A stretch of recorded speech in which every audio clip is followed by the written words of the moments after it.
guys miss me? I know, I really missed you. The hardest part of the bye week was the time away from the media.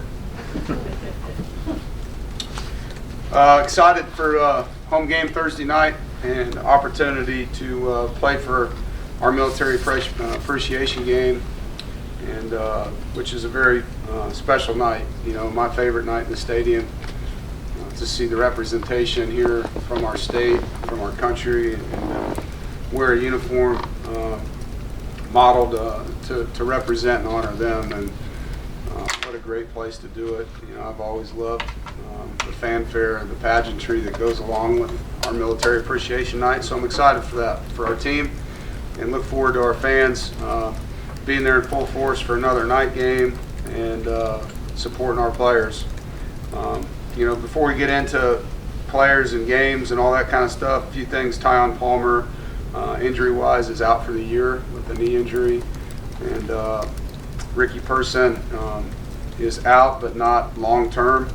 Will be back, but won't play this week. Same with Justin Witt. And so two guys that have injuries that should bounce back but aren't back yet, and one that's out for the season. So just to keep you abreast of that.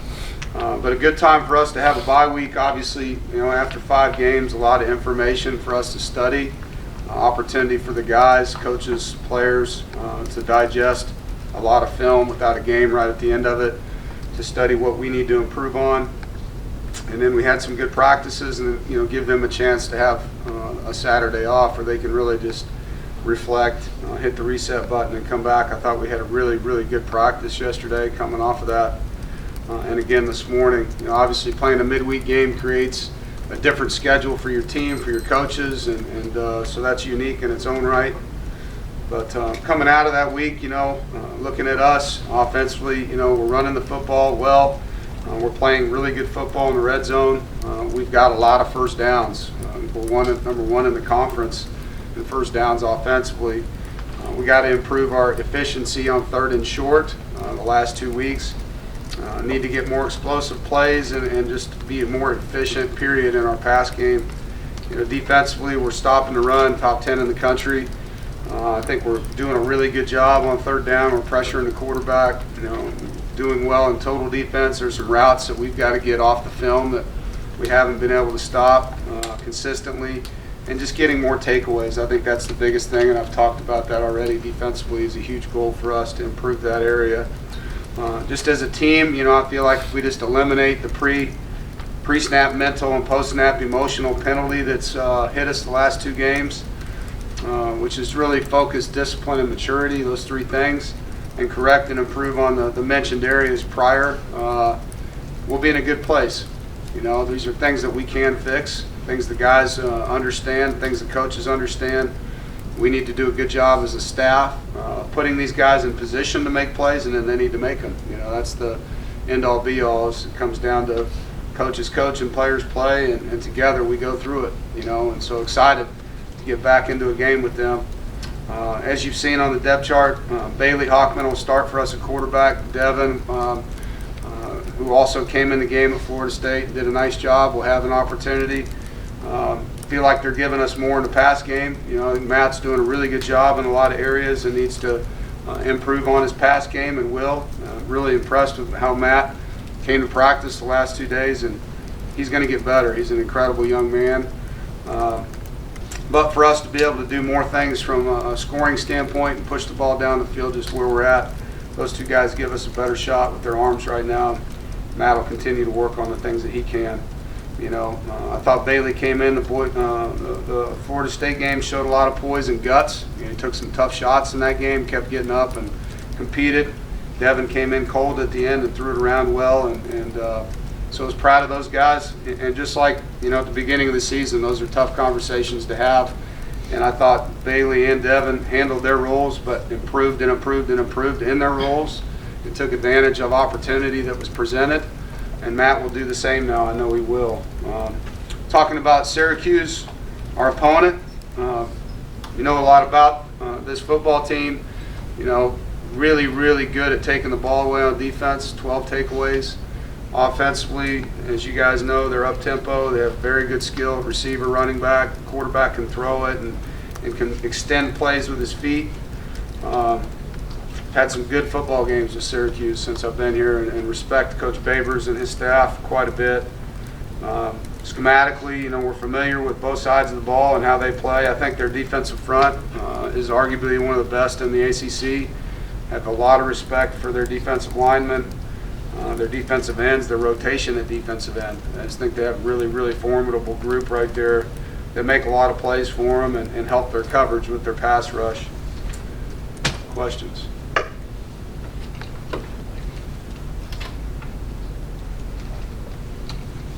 You mentioned your time away from us. What was your schedule like? Did you give them a couple of days off, or yeah. how did you kind of handle? So, just going backwards.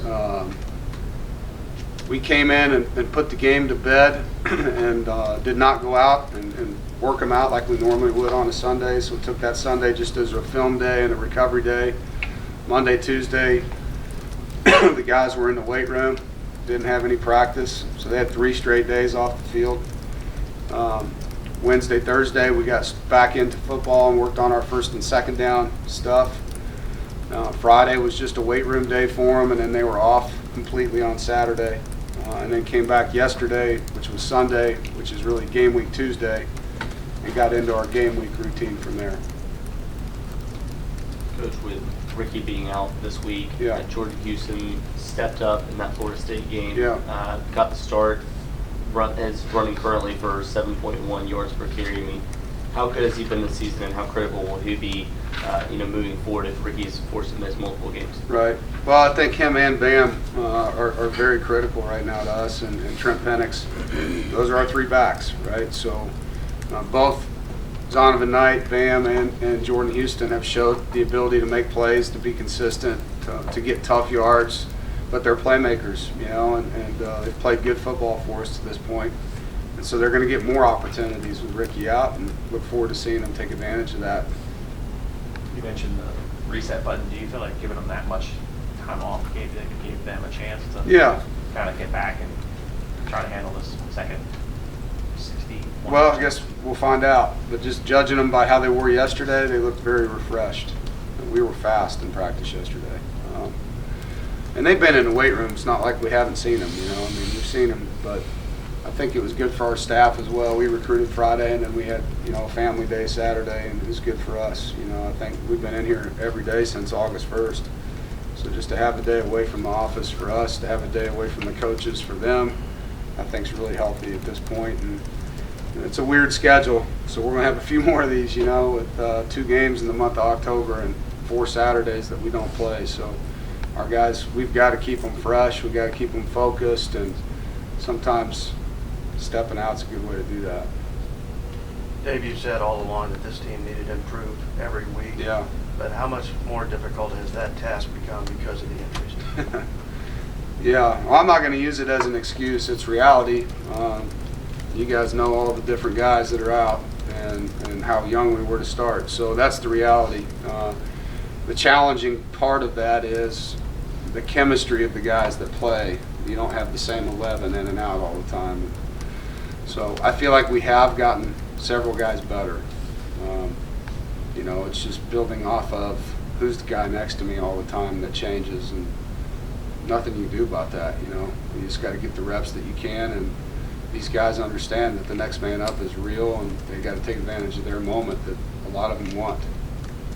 Sometimes injuries can actually bring a team a lot closer together. Are you seeing any of that?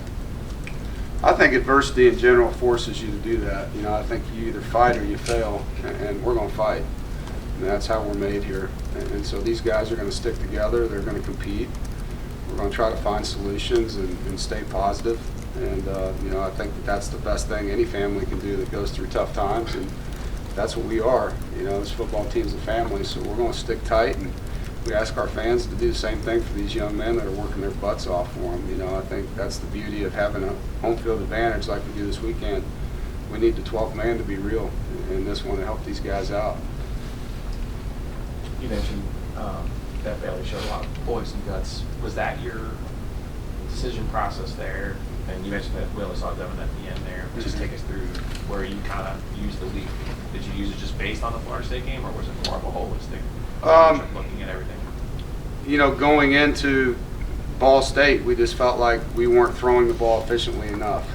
And that's where you saw us give Bailey a series at the end of the beginning of the second quarter, so that we could make a better evaluation of would it be better, because we hadn't given him real game reps, just mop-up reps, right?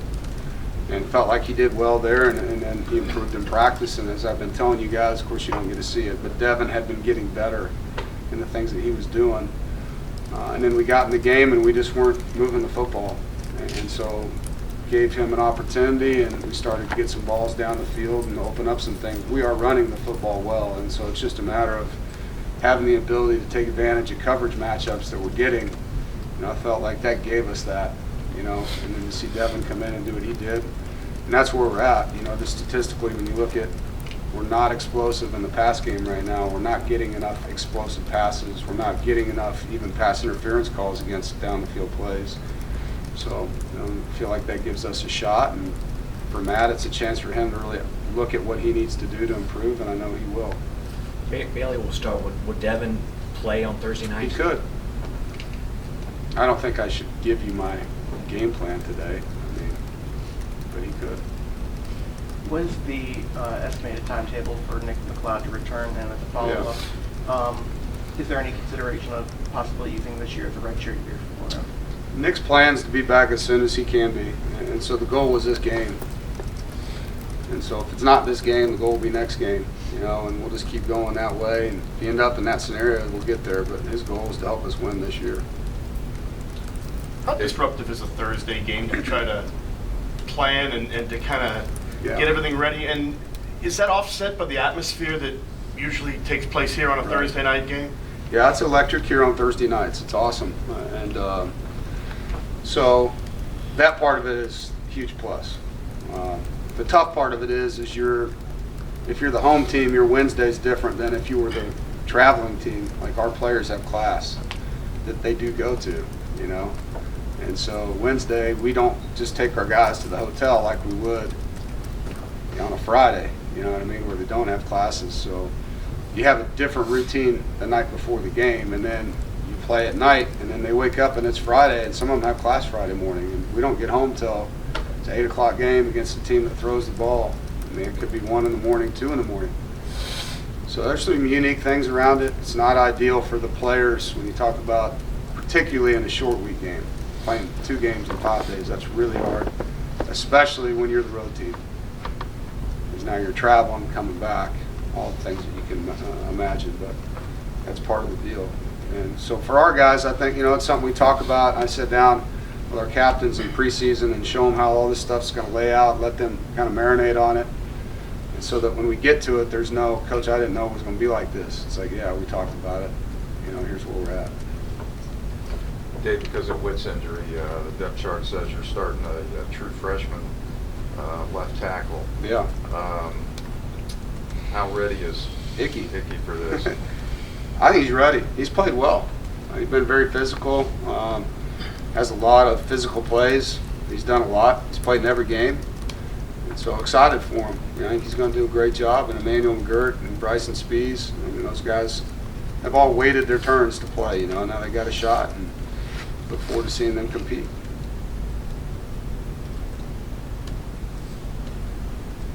Have anything else? Coach, Matt's a quality guy.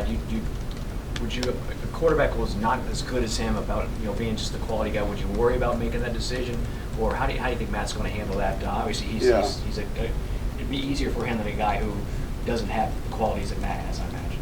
Yeah, Matt's a tremendous teammate, and he's a great young man to coach. And so I worry about everybody that goes through things, to answer your question, but I don't have to worry about how Matt's going to handle it, but I do worry about every one of these kids that goes through an adversity, and my job's to tell them the truth and then try to help them through it, and so that's where we're at with him and other guys. And to lose your job is one thing, to quit's another, and Matt's a fighter, he's going to fight hard to get back. And just like Devin and Bailey, when they were backups, they didn't give in, they got better, and so now Matt will have that opportunity, and we'll support him through it. What was his initial reaction when you gave him the news that he wouldn't be I starting? mean, he was disappointed, but understood, and just asked, "What can I do?" And let's get a plan and let's go. You know, talked about being a great teammate to those guys. I mean, everything you would want a young man to be. I mean, no one's going to be happy with that news, and if they are, you're probably like, "Wow, why is this guy starting? He's happy to lose his job, right?" You know, so I mean, nobody's going to be happy about it, but the way he handled it's the way you'd expect a great teammate to handle it and a competitor to handle it.